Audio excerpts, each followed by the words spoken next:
네, 반갑습니다, 여러분. 깊은 홍달입니다. 오늘은 사자왕 형제의 모험 13장과 14장 이야기를 해보려고 하는데요. 일단은 여러분이 카톡창에 남겨준 이야기들을 한번 나눠보죠. 탱일이 또다시 요나탄과 칼을 잡으려고 하는데 왜 이렇게 둘한테 집착을 하고 또 요나탄과 칼을 잡으면 보상을 하겠다는 묘사에 잘생긴 남자라고 했는데 왜 그렇게 싫어하는지 모르겠다. 요나탄이 되게 잘생겼다는 표현이 나왔잖아요. 근데 그걸 왜 싫어할까? 재밌는 질문이네요. 요나탄과 칼이 성 밖으로 나가서 다행이다. 이제 탱이를 아예 안 만났으면 좋겠다. 마지막에 카틀라라는 인물은 아니죠. 뭐, 용이니까 괴물이라고 해야 될까요? 네. 마지막 그림에 용이 무섭게 생겨서 무서웠다라고 감상을 나눠줬네요. 또 다른 친구의 감상 한번 읽어볼까요? 난 책을 보면서 용이 뽀로로에 나오는 주황색 용 같다고 생각했다. 뽀로로에 용이 나오나요? 나도 뽀로로를 본 지 너무 오래돼가지고. 요나탄이 말할 때 뭔가 존경스럽고 나보다 더 어른 같았다. 나도 꼭 요나탄처럼 되고 싶다. 그런 요나탄이 이해가 안 되는 동생 칼이 너무 귀엽다. 탱일이 요나탄을 잡아오면 흰말 10마리를 주겠다고 했는데 왜 그렇게 요나탄을 잡으려는 건지 궁금하고 요나탄이 또 무슨 일을 하려는지 궁금하다. 그쵸? 근데 이제 흰말 10마리라고 했는데 어, 이렇게 바꿔보면 좀 어떨까 싶어요. 예를 들면 아주 고급 승용차 10대. 굉장하게 큰 현상금을 걸었던 거겠죠? 또 다른 친구의 감상을 한번 봅시다. 칼과 요나탄이 다치지 않고 다시 만나서 다행이다. 피알라르가 탱일에게 끌려가지 않은 것도 다행이다. 소피아 아주머니가 보낸 비둘기가 도착했다는 사실이 기쁘다. 소피아 아주머니가 요시를 경계하고 나쁜 짓 못하게 막았기를 빈다. 카틀라는 너무 무섭다. 그렇군요. 자, 13장 제목은 이렇습니다. 오르바르가 사라졌다. 오르바르 오르바르는 왜 이 가끔 가다가 제 핸드폰이나 이런 게 이야기하는지 잘 모르겠네요. 오르바르는 네, 들장미 골짜기에 있는 나름의 지도자라고 하죠.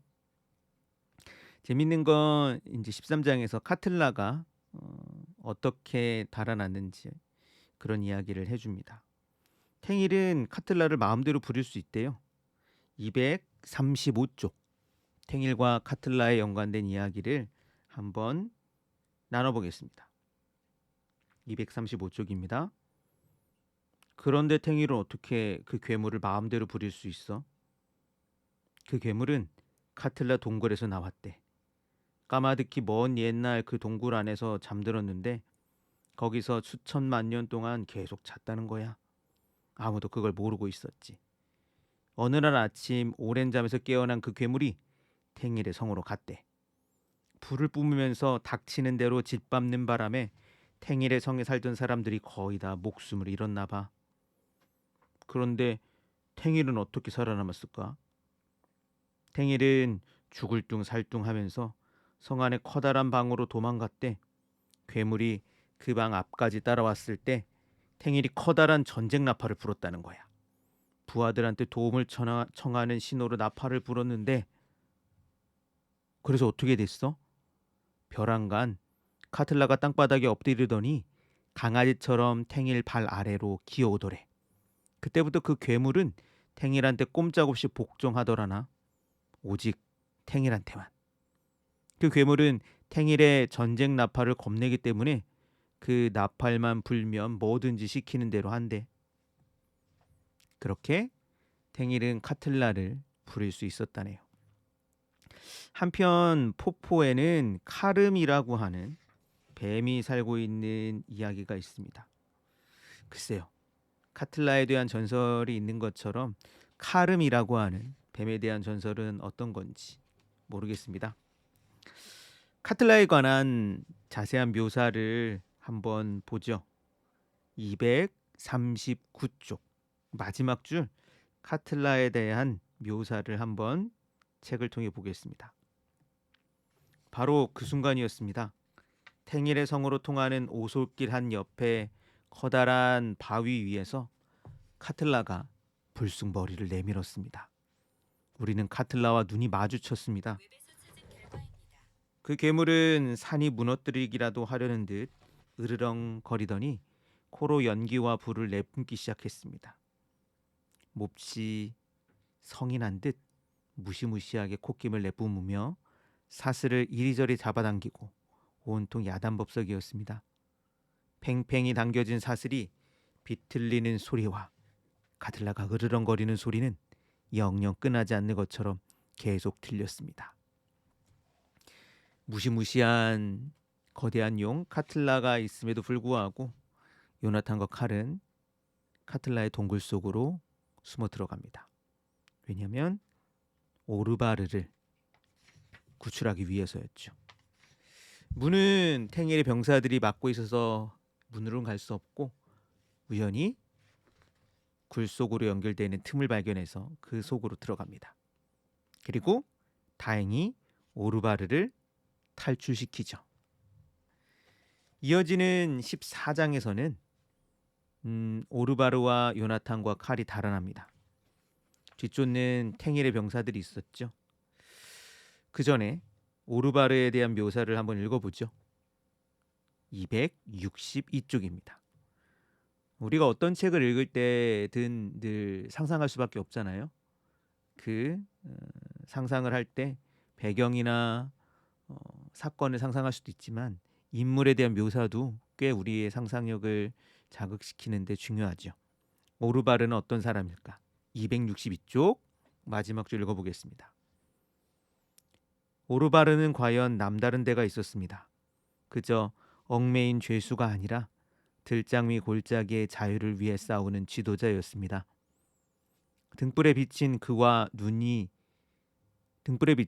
그의 눈과 마주치는 순간 나는 탱일이 왜 오르바르를 그토록 두려워하는지 알 것 같았습니다. 앙상하게 여인 그의 가슴 속에서는 여전히 무엇인가 불타오르고 있다는 걸 느낄 수 있었습니다. 지옥처럼 어두운 동굴 안에서도 살아남도록 지켜준 것은 바로 그 가슴 속에서 타오르는 불길이었을 거라는 생각이 들었습니다. 그 불길은 몸서리 쳐지도록 끔찍한 어둠 속에서도 꺼지지 않고 타오른 것입니다. 오르바르는 오래도록 카틀라의 굴에 있어서 몸이 약해진 상황이었죠. 요나탄과 칼이 함께 힘을 합쳐 오르바르를 굴 밖으로 데리고 옵니다. 그리고 탱일의 부하들에게 추격을 받죠. 그림과 피알라르 때문에 잘 달아나는가 싶었지만 요나탄과 칼이 함께 탄 피알라르가 점점 늦어집니다. 결국 칼을 버드나무 위에 숨겨두고 요나탄은 오르바르와 함께 달아나죠. 자, 근데 놀랍게도 소피아와 또 다른 사람들을 칼은 만납니다. 소피아 그리고 후베르트, 요시. 그 어떻게 된 걸까요? 비둘기에 날려 보냈던 이야기를 소피아가 못 받았던 걸까? 책에서 보면 이 날려보냈던 비앙카가 소피아에 가지 않았다는 걸, 아마도 날아가다가 습격을 받아 죽었다는 걸 알 수 있겠죠. 그래서 소피아는 요시의 정체를 모릅니다. 칼은 되게 답답했어요. 이 반역자 요시를 따라가면 안 되는데 요시의 꿰매에 넘어가서 소피아와 후베르트가 다 요시를 쫓아가고 있으니까요. 칼은 한참도록 설득을 하려 했지만 소피아와 후베르트를 설득할 수는 없었습니다. 근데 좋은 생각이 마지막에 떠오르죠. 가슴에 새겨진 걸 보여달라고요. 왜냐? 가슴에 탱일에게 충성하겠다라고 하는 그 인장이 새겨져 있는 걸 칼은 기억했던 거죠. 자, 그것까지 피할 수는 없었습니다. 요시는 달아나죠. 어떻게 달아나냐면 배를 타고 강을 건너 달아나려고 했으나 안타깝게도 거센 물결에 그는 빠져서 아마도 목숨을 잃은 것 같습니다. 자, 이렇게 우리가 읽은 13장과 14장에서는 오르바를 구했고 요나탄은 오르바를 구해서 다시 들장미의 골짜기로 들어갔을 것이고 칼은 소피아와 후베르트를 만났습니다. 그리고 반역자 요시를 밝혀냈죠. 자, 다음 시간 바로 내일 금요일 12월 20일 우리는 15장과 16장 이야기로 책 내용을 마무리하려고 합니다. 과연 결말이 얼마 안 남았는데 탱이를 어떻게 몰려내고 또 이 두 형제가 어떤 활약을 펼칠지 한번 지켜보죠. 자, 그럼 내일 또 책 내용을 가지고 여러분과 만나겠습니다. 여러분 안녕.